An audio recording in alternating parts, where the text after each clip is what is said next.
What if I told you that absolutely everything you have come to believe about age and life stages is actually untrue? We live in an era where the boundaries of maturity are constantly shifting, giving us hope for a long and active life. However, in past centuries, human resources were evaluated according to completely different, much harsher, and more straightforward criteria. Today, the age of 35 is rightly considered the prime of life, a time of accumulated experience and the discovery of new and exciting opportunities. We plan our careers, travel, and make long-term plans without looking back at the numbers in our passports. But for ordinary women in the 19th century, that same number often became a real and final professional sentence. Working in the wealthy aristocratic households of that time required tremendous physical dedication and practically ironclad health from the staff. Maids had to be in constant and rapid motion from early morning until late at night. Every day was filled with hard manual labor, which quickly wore out the body and deprived people of their last reserves of strength. Watch this video to the end, and you will learn how this ruthless service system got rid of those who had honestly given it the best years of their lives. You will understand what a bitter fate awaited loyal servants beyond the threshold of luxurious mansions when their physical resources were completely exhausted. Are you ready to learn the truth about how the day began in a wealthy English home? Before sunrise, the house was plunged into complete darkness and absolute silence. The first to wake up were the workers whose job it was to prepare the rooms for the awakening of their masters. They descended the narrow, dark staircases, lighting their way with dim oil lamps. Their duties included lighting the fires in the main rooms before the family came down for breakfast. This required precision, incredible skill, and the ability to handle coal without making unnecessary noise. Preparing each fireplace was a complex and multi-step process. First, the cold ashes from yesterday's fire had to be cleaned out into special iron buckets. Then the cast iron grates had to be rubbed with a special paste until they had a deep black shine. After that, paper, wood chips, and flat pieces of coal were carefully laid out. The workers performed these actions in cold rooms, trying not to stain the light-colored carpets with soot. All movements were calculated and practiced until they became automatic. The next stage of the morning routine was to deliver hot water to the owners' bedrooms. Huge copper boilers boiled in the kitchen, emitting thick steam. Heavy jugs were filled with hot water and carried to the upper floors. The workers had to climb steep stairs, carrying a heavy vessel in each hand. The water was intended for the family members' morning ablutions in their personal porcelain basins. This entire process had to be completed by a strictly predetermined time. While the family was having breakfast, some of the staff cleaned the spacious bedrooms that had been vacated. Heavy blankets and sheets were removed from the beds for prolonged airing. Feather mattresses were carefully fluffed and turned over to keep them in good shape. Then the bed was made again, with the fabric perfectly stretched without a single wrinkle. The chamber pots were carefully taken out, washed, and returned to their places in closed wooden cabinets. Carved furniture was dusted with special soft cloths. Cleaning the floors required special attention and considerable daily physical effort. Expensive carpets were cleaned with damp tea leaves, which collected dust and refreshed the colors of the threads. Parquet floors were rubbed with beeswax using heavy brushes tied to the workers' feet. They slid across the floor, rubbing the wax into the wood until it had a glossy, mirror-like shine. Stone floors in the corridors were washed on their knees with stiff brushes and strong soapy water. These tasks were performed daily, regardless of the weather outside or the day of the week. Working with the numerous lighting fixtures took up a separate part of the morning schedule. Kerosene lamps were collected from all the rooms and taken to a special utility room. The glass bulbs were cleaned of dark soot until they were completely transparent. The wicks were carefully trimmed with sharp scissors to ensure an even and bright flame in the evening. The reservoirs were filled with fresh kerosene from large, heavy tin cans.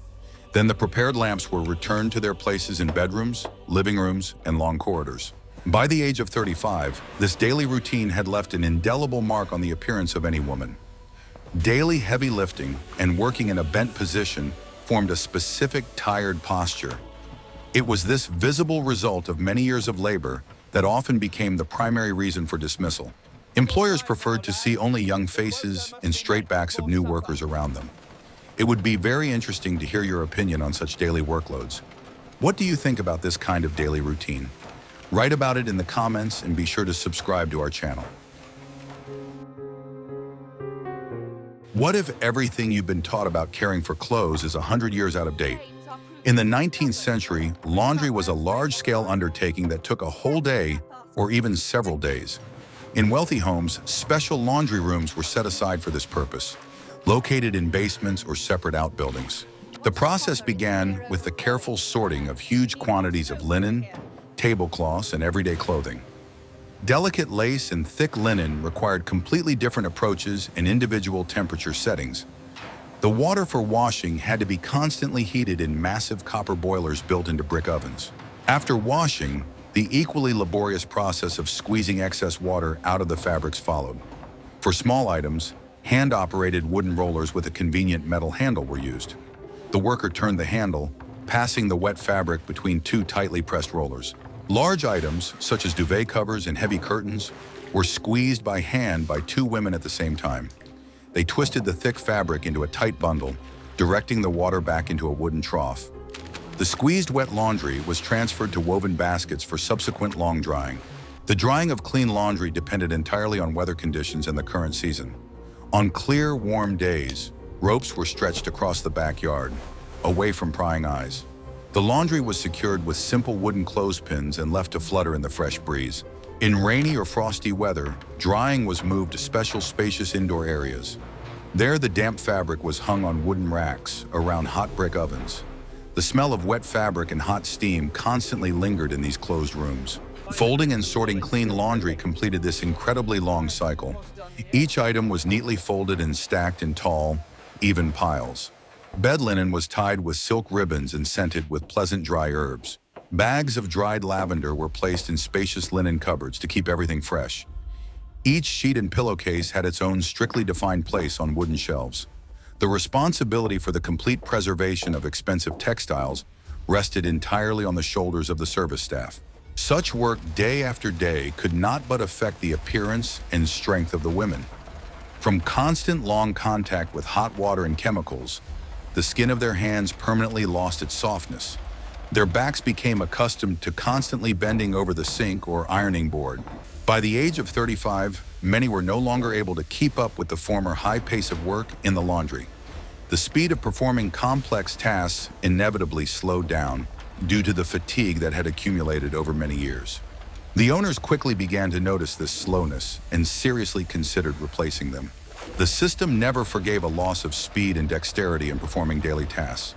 The age of 35 became the critical mark after which a worker was considered ineffective. Her place was always quickly taken by a more resilient and incredibly young candidate. How fair do you think it was to judge professionalism solely on physical endurance?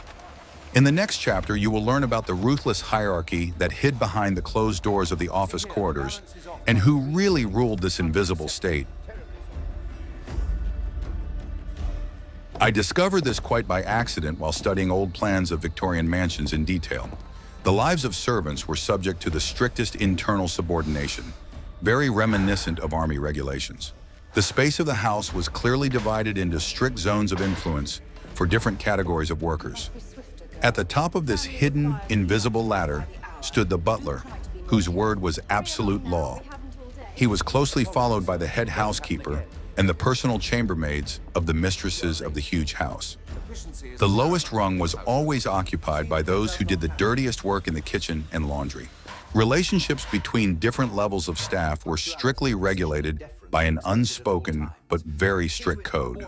Senior servants addressed their juniors exclusively by their position, never using their first names. Juniors were not allowed to speak first to the housekeeper or butler without a very good reason. During lunch in the servants' hall, the strictest seating arrangement was observed according to current status. The best cuts of meat and comfortable chairs with backrests were reserved for the senior members of the household staff. Junior workers often had to make do with meager leftovers and sat on simple hard wooden benches. Clothing was also an important marker of status within the closed service community. The housekeeper wore very strict black dresses made of high-quality, expensive wool or natural silk. Her belt was always adorned with a heavy bunch of keys to absolutely all the pantries and cupboards in the large house. Ordinary maids were always content with simple cotton dresses, white aprons, and white caps. The quality of the fabric chosen and the finish of the apron could reveal a lot about the girl's current position in the house. The lower the social status, the coarser and more practical the materials used for the uniform. Personal chambermaids occupied a very special position, being in constant close contact with their mistress. Every day they helped the ladies get dressed, did their intricate hairstyles, and carefully looked after the family jewels. Their work required impeccable taste, remarkable neatness, and the ability to keep the important secrets of a noble family. Chambermaids often traveled with their employers and always had more comfortable living conditions. The rest of the staff treated them with a complex mixture of hidden envy and forced respect. However, their successful careers depended on the whims of their employer and maintaining a pleasant, fresh appearance. The kitchen was ruled by its own separate dictatorship under the strict control of the head chef. He managed all food supplies, compiled the daily menu, and supervised the cooking process. The assistants incessantly chopped vegetables, plucked poultry, and continuously washed huge mountains of heavy copper utensils. The temperature in the kitchen was always incredibly high due to the constantly burning huge stoves. Loud shouts and strict orders from the chef accompanied every important stage of preparing the dinner party. Incredible dexterity and the ability to work under conditions of intense, constant stress were highly valued here. The hierarchy of the closed world of service was an exact and ruthless copy of the class inequality of the entire era. There was absolutely no room for human weakness, fatigue, or natural age-related changes. People were viewed solely as a convenient set of functions to ensure the comfort of other privileged individuals. This incredibly cruel mechanism worked flawlessly for many long decades. If you found this information interesting and would like to support the release of new videos, please like this episode. What you never saw was actually right in front of the eyes of the wealthy Victorian aristocrats. One of the most important requirements for staff was absolute and impeccable invisibility within the walls of the house. Female workers had to move through the numerous rooms completely silently, like real ghosts. It was strictly forbidden to speak loudly, laugh cheerfully, or draw any attention to oneself. The ideal servant performed their duties as if things were cleaned and returned to their places all by themselves. Direct eye contact with the owners was considered incredibly rude and was always severely punished. The interior architecture of wealthy mansions was specifically designed with this concept of invisibility in mind. Huge houses had a very complex and confusing system of hidden corridors and additional dark staircases. All staff moved exclusively through these hidden narrow arteries of large historic buildings. It was absolutely unthinkable to meet an ordinary maid on the main wide staircase. Doors leading to service rooms were very often disguised as bookcases or wooden panels on the walls. All this created a wonderful illusion of magical comfort that arose without the participation of living people. Severe physical exhaustion inevitably affected the ability to maintain this impeccable appearance. By the age of 35, a tired face inevitably lost its youthful freshness, and the figure became heavier. It became more difficult every day to hide the signs of chronic fatigue under a white cap and apron. Their gait permanently lost its former lightness, and moving silently became very difficult. The owners, accustomed to the aesthetics of exclusively young and quick maids, immediately noticed these inevitable changes. Visual inconsistency with the high ideal always became the first step towards the imminent loss of a job. Incredibly strict rules applied not only to the form of clothing, but also to absolutely all personal belongings of the workers. Their modest chests could be thoroughly inspected by the housekeeper at any moment without the slightest warning. The presence of romance novels, bright silk ribbons, or secret letters from men was always very strictly condemned. Life had to be completely and unreservedly devoted to the impeccable performance of daily duties. The complete lack of personal space greatly suppressed the will and turned women into submissive, convenient tools. It was a voluntary, harsh confinement in exchange for a stable, reliable roof over their heads. Absolute silence was the most important golden rule of conduct in the presence of members of a noble family. Answers to questions should be as brief as possible, very quiet, and always with eyes fixed on the floor. Expressing one's own personal opinion or openly showing emotions was absolutely unacceptable. Even when extremely tired, the worker was always obliged to maintain a completely neutral expression. Such daily psychological control was no less exhausting than the incredibly hard physical labor. The need to constantly wear an impenetrable social mask led to a very deep inner emptiness. She was replaced without regret by a new, young extra, ready to perform the same difficult functions without complaint. This endless, ruthless cycle of personnel ensured that the illusion of perfection was successfully maintained. The true price of this impressive comfort always remained hidden behind the thick walls of huge mansions. No one cared about the fate of those women who were no longer physically able to play their ideal invisible role. They simply disappeared from the house without a trace, forever giving way to the next generation of workers in full force. Do you think modern people could withstand such unbearably strict rules of conduct? In the next chapter, you will learn about the incredibly harsh conditions in which those who created comfort for others on a daily basis had to live. The sleeping and resting quarters of the service staff were radically different from the luxurious reception rooms. The workers' rooms were always located in the most unattractive and very cold parts of the huge house. Usually these were incredibly damp basements or very cramped attics under the roof of the building. The basements were always in thick semi-darkness due to the tiny windows that opened directly onto the street level. The attics were unbearably hot in the stifling summer, and during the long winter, the temperature dropped to almost below freezing. The owners of wealthy mansions never spent resources on heating or good ventilation for these hidden areas. The furnishings in the small rooms for the staff were always extremely simple and incredibly austere. Along the bare walls, there were always narrow, hard iron beds with thin straw or cheap hair mattresses. Very often, 4 to 6 permanent residents had to share one small room. Their tiny personal space was limited to a small wooden chest, which always stood at the foot of the bed. This simple chest carefully stored all of the woman's few earthly possessions: a spare uniform, a pair of stockings, and rare letters. The only other furniture might have been a single wooden chair and a very simple metal wash basin. Sanitary conditions in the rooms left much to be desired, even in the huge houses of the wealthiest aristocrats. The staff always used ordinary outdoor toilets or shared very cold washrooms in a damp basement.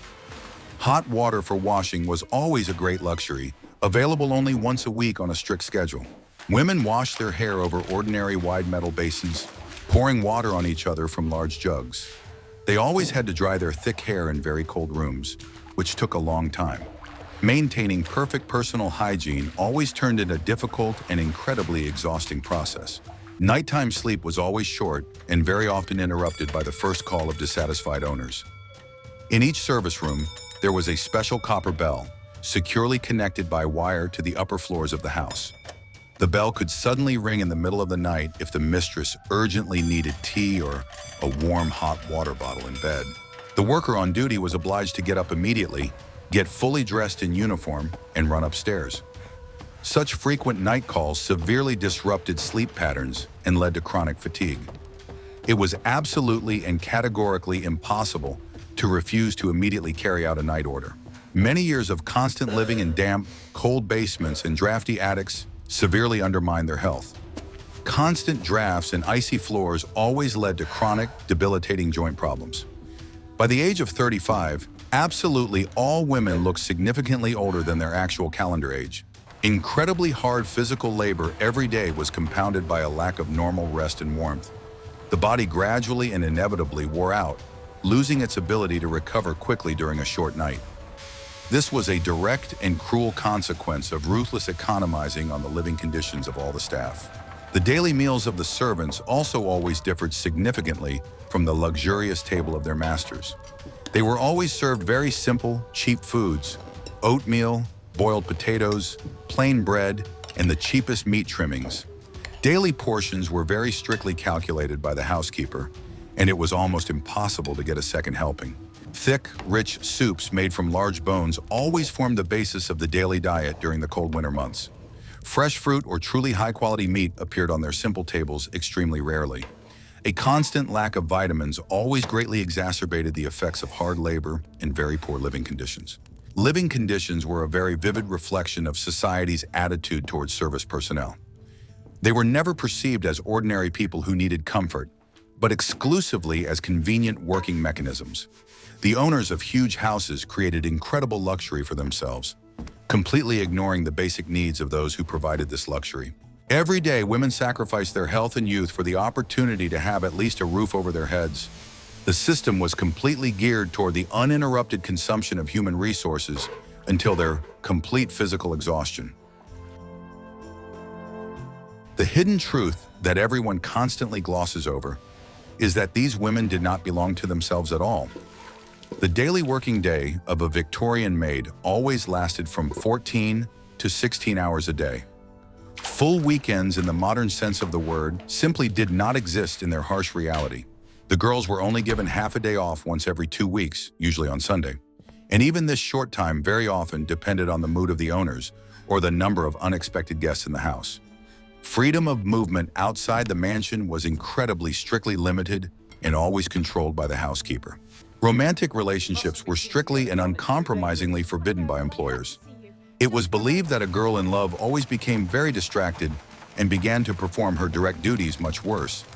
Secret meetings with young men were always punished by immediate dismissal without a letter of recommendation. If a worker sincerely wanted to get married, she was obliged to leave her job in a wealthy household for good. It was absolutely impossible to combine personal family life and hard work in a mansion due to the schedule. The owners always needed loyal employees whose attention was never distracted by their husbands and their own lives. Attending church on Sundays was a mandatory ritual, but it was also very strictly controlled. The employees always went to service in an organized group under the very watchful eye of senior staff. In the temple, they always occupied special rear pews reserved specifically for the servants of wealthy households. This was one of the few places where they could legally leave the confines of the large mansion.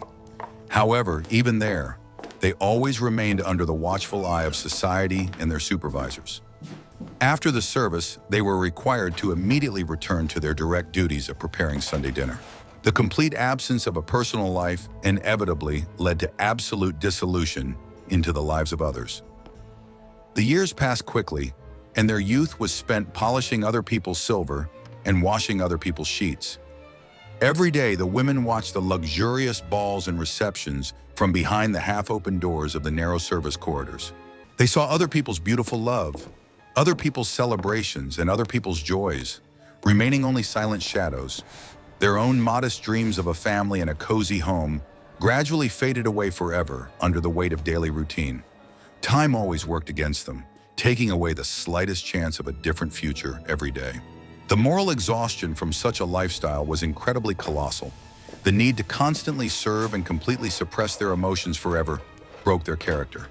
Their gaze always became dull, their movements mechanical, and their tired faces took on an expression of eternal submission. It was a huge price to pay for a stable livelihood in a harsh era of extreme social inequality. Society always perceived this state of affairs as absolutely natural and the only correct one. No one ever thought about the broken lives of those who ensured perfect order in the drawing rooms every day. For many, dismissal at the age of 35 always meant the absolute end of their familiar world. They would walk out onto the noisy streets of Victorian London with a small trunk and a completely unknown future ahead of them. Do you think it was possible to stay sane in such a complete absence of freedom? In the next chapter, you will find out exactly how much they were paid for this hard labor and what that money was enough for. The financial side of working in service has always been one of the most disappointing aspects of the profession. Salaries were always paid quarterly rather than monthly, which severely limited the workers' options. The small starting salary for a young girl who had just arrived from the countryside was always negligible. Most of this money was immediately spent on the mandatory purchase of a uniform, which the worker paid for entirely herself. The owners of the house always provided the fabric and aprons, but ruthlessly deducted their cost from the first payments. Thus, the very first long months of work very often brought absolutely no real income. The difference in pay between the various levels of the strict hierarchy was truly enormous. A butler or an incredibly experienced chef of French origin could always earn very impressive sums. Their stable income allowed them to save money and even support a family outside the huge mansion. An ordinary maid or laundress always earned dozens of times less than the management staff. Women's hard work was traditionally valued much lower than men's, even if the physical exertion was absolutely the same. This unfair discrimination was legalized by strict social norms and was completely out of the question. Only a select few managed to save money for their own future. There were special savings banks where small amounts could be deposited at the lowest interest rates. However, constant inflation and unexpected expenses very often ate away at these incredibly modest savings. A sudden illness of a relative or the need to buy a warm coat could instantly wipe out several years of savings. By the age of 35, a bank account rarely exceeded an amount sufficient for a few months of modest living. The illusion of stability always collapsed at the very moment when a woman finally lost her job. Salaries also depended heavily on the prestige of the house and the wealth of the employers. Working in the London mansion of an influential lord always paid better than working in the home of a provincial doctor. However, in wealthy homes, the requirements for appearance and skills were much stricter. Moving from a very poor household to a rich one was always considered incredibly lucky and a career breakthrough. But such a move always required impeccable manners and the best references. Competition for good, high-paying positions was always incredibly fierce. Economic dependence on the employer was absolute and comprehensive. The house always provided food and shelter, which made the salary more like a small allowance. But losing a job always meant the instant loss of absolutely everything, both housing and food. This strong attachment forced women to silently endure any hardship and work themselves to exhaustion. The only alternative was the factory, where working conditions were even harsher and housing always had to be rented. The choice between hard work in the warmth and hungry freedom was always obvious. The Victorian service financial system was completely structured in favor of employers. It always allowed them to receive very high-quality service for the minimum amount of money. Female workers gave their best years without receiving any guarantees of a secure old age in return. By the age of 35, they were always left with poor health and completely empty wallets. It was a harsh economic mechanism that crushed destinies in order to create incredible comfort for the upper class. In the Victorian system, the age of 35 was always a kind of Rubicon for unskilled personnel. The main reason for this harsh attitude was the inevitable sharp decline in physical endurance. Carrying heavy buckets of coal up steep, high stairs became more difficult with each passing year. The speed of cleaning huge rooms was constantly decreasing, and breaks were needed more and more often. The owners were accustomed to very fast and absolutely invisible service, which only young girls could provide. The resulting slowness and heavy breathing always destroyed the illusion of a perfect, self-sufficient home. The second reason was the incredibly strict aesthetic requirements of the Victorian era. Servants were always considered part of the interior, which should constantly please the eyes of the owners and their guests. Young maids in snow-white aprons looked fresh and attractive, perfectly complementing the luxurious surroundings. A 35-year-old woman, worn out by years of hard work, always lost this important decorative function. Numerous wrinkles, a hunched back, and incredibly rough hands did not fit into the picture of an ideal aristocratic lifestyle at all. Appearance always became as important a selection criterion as hard work itself. The economic factor also always played a huge role in this ruthless staff rotation. Very young girls just starting out could always be paid significantly less. They were willing to work very hard for a roof over their heads and a minimum wage in order to gain valuable experience. An experienced maid always expected a mandatory increase in her pay over the years. It was much more profitable for mansion owners to hire 2 young workers instead of 1 adult. Financial efficiency always took precedence over gratitude for many years of loyal service. Psychological flexibility also inevitably declined significantly with age. Young girls were incredibly easy to manage. They unquestioningly obeyed absolutely any order. Older women had accumulated a wealth of life experience and could sometimes express dissatisfaction with their working conditions. They understood their rights better and sometimes dared to argue with senior staff. Such independence of thought was absolutely unacceptable in the very rigid hierarchy of the service premises. Complete obedience was valued much more highly than vast professional experience in silver cleaning. The medical aspect also always contributed significantly to harsh age discrimination. Chronic diseases inevitably acquired from drafts and dampness worsened at this age.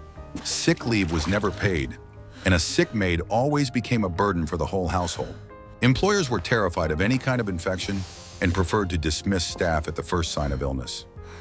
Workers were required to be healthy, strong, and fully ready for work at all times. Any slight deviation from this strict norm always led to immediate dismissal. Age restrictions were never specified in official contracts or laws of the time. It was an unspoken, strict rule that absolutely everyone in the labor market was well aware of. Women always understood that their time was severely limited and lived in constant, incredible fear. They constantly tried to hide their age, dye their graying hair with herbal concoctions, and conceal their fatigue. But the incredibly experienced eye of the housekeeper always noticed the inevitable signs of aging. It was absolutely and completely impossible to cheat the system. This approach always reflected the general harsh consumer philosophy of Victorian capitalism. A person was always evaluated solely on their productive capacity and value on the large market. The wealthy aristocracy had absolutely no sentimental attachment to their servants. They always treated maids the same way they treated workhorses. As long as they pulled their weight, they were fed. As soon as they weakened, they were replaced. The moral side of the issue was never discussed, as it was considered the norm. Dismissal due to age was always a real tragedy for any unmarried woman.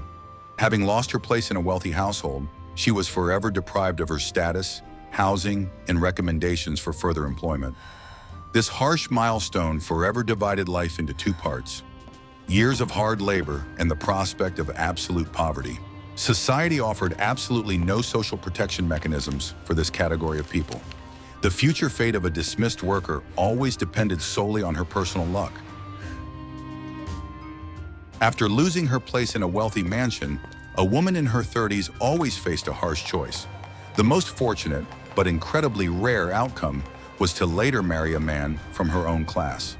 Sometimes she managed to save enough money to open a small shop or a very small bakery. This path always required incredible financial discipline throughout all the years of service. Owning one's own business always gave incredible independence, which maids could only dream of. However, the competition among small traders was fierce, and many quickly went bankrupt. Another option was to open a very cheap boarding house or rent out small rooms. A woman could rent a large old house in an inexpensive neighborhood and rent out rooms to workers. The skills of housekeeping, impeccable cleaning, and cooking acquired in a mansion always came in handy here. It was incredibly hard work, always associated with constant, strict control of the tenants. Nevertheless, it always provided a roof over one's head and a very stable small income. The status of a boarding house owner was always much higher than that of any ordinary maid. Some of the dismissed maids found use for their old skills in huge commercial laundries. They were always engaged in incredibly hard laundry work for hotels and hospitals on an industrial scale. It was truly hellish work in rooms filled with thick, humid steam and chemicals. The skin on their hard-working hands was always covered with sores, and their backs were completely bent over the tubs. Payment was always piecework and depended solely on the huge amount of laundry washed. Only the strongest and most desperate women could withstand such a terrible pace. The saddest and harshest scenario was falling to the very bottom of Victorian society. Without recommendations, money, or health, a woman could very easily end up in a terrible workhouse. These harsh institutions resembled prisons, where people worked for a regular bowl of very thin soup. The conditions there were always deliberately harsh in order to completely discourage people from asking the state for help. Being sent to such a workhouse was always considered an extreme disgrace and an absolute failure. From there was almost never a way back to a normal life. Some women, finding themselves in a completely hopeless situation, were forced to beg for alms on the streets. Yesterday's incredibly neat maids quickly turned into ragged beggars at the doors of churches. Victorian society severely punished vagrancy, always sending such people to prison. The fate of a lonely, sick woman in a huge city was always incredibly difficult and very short. The lack of any social support always made them completely defenseless against the blows of fate. This enormous fear of the street was always the main incentive for humility in their younger years.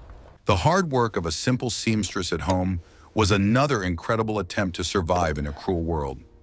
Women constantly took cheap orders for sewing coarse shirts or repairing very old clothes. The pay for this incredibly painstaking work was negligible, which always forced them to work long hours at night. Their eyes quickly became tired, and their hands were always pricked by steel needles until they lost feeling. Their entire income barely covered the cost of renting a very small room and a regular loaf of bread. It was always a very slow decline in absolute loneliness and a constant struggle for survival. Emigration to distant colonies or the vast United States of America was an incredibly rare exception. The government sometimes sponsored the long journey of exclusively young women to start families. But for a single woman over the age of 35, this path was always completely and categorically closed. The ships always took away the young, leaving the aging workers to live out their short lives in England. The chance to start life with a clean slate was absolutely always available only to a select few. Thus, life after dismissal always turned into an incredibly harsh test of endurance. The vast Victorian system ruthlessly discarded those who had given it their best years. Former maids disappeared forever into the crowd of the poor, losing their ideal neat invisibility forever. Their broken destinies served as an incredibly grim, constant reminder to all young girls. This harsh, cruel reality was an integral, hidden part of the glittering, wealthy facade of the 19th century. The Victorian era left an indelible mark on the history of the organization of hard domestic labor. The extremely rigid structure, developed in huge English mansions, became the standard for the whole world. Table-setting rules, cleaning standards, and principles of invisibility were always copied by wealthy families in Europe.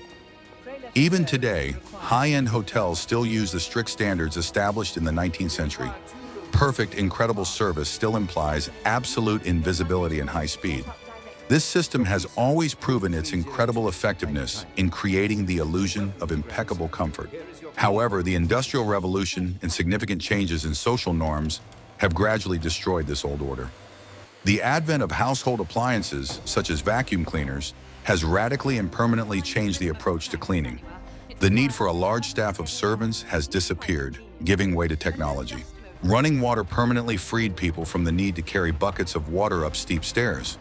The mechanization of manual labor became the absolute main factor in freeing women from housework.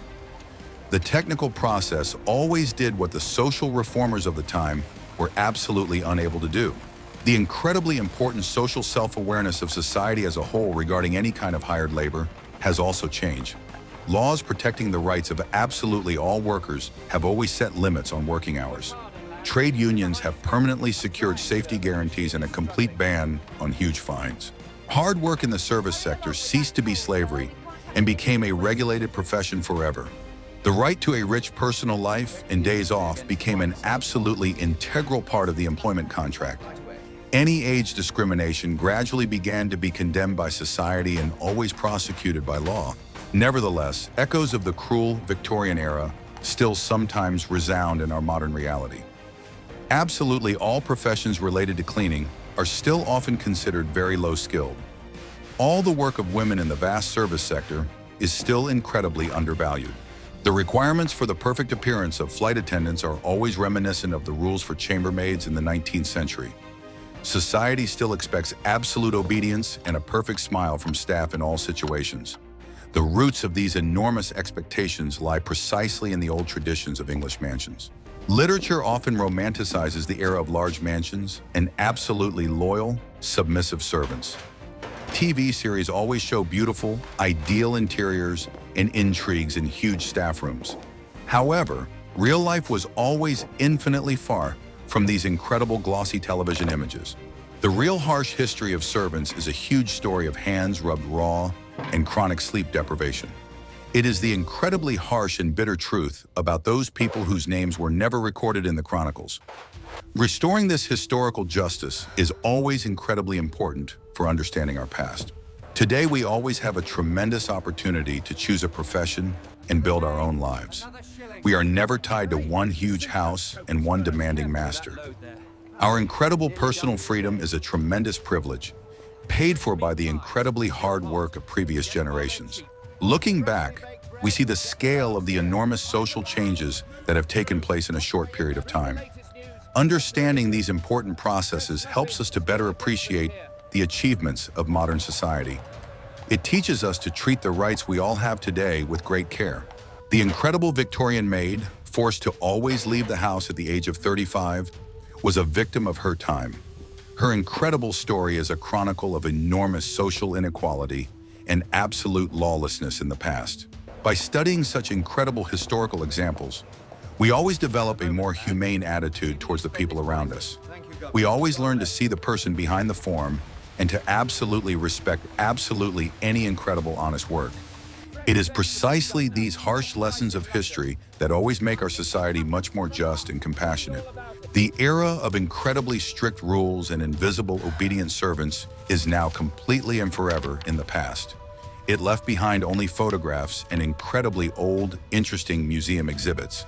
But the memory of it must always live on in our minds. They always deserve the respect that they were denied during their difficult, incredible lives. Their invisible feat became the foundation for the comforts we enjoy today. May this harsh, incredible story forever be a tribute to their strength and incredible, unyielding will.